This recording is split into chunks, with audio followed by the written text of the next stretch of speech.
Alright guys, this is my second cookie review of the day. This is the salted caramel spaceship earth cookie. And we are at the Odyssey building here at Epcot for the Festival of the Holidays. I'm not going to try to pick this up, I'm just going to explain what it is. It looks like salted caramel on top and the sugar crystals on top too. So let's just go into it.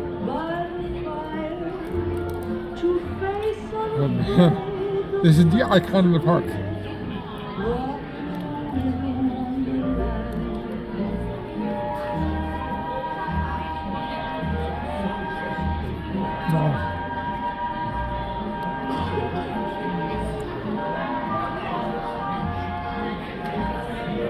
That is the best cookie I've had so far.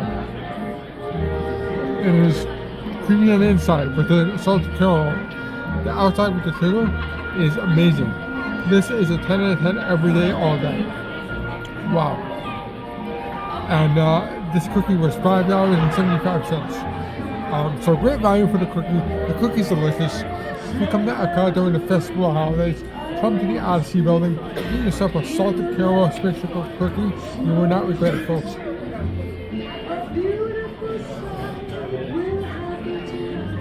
You should.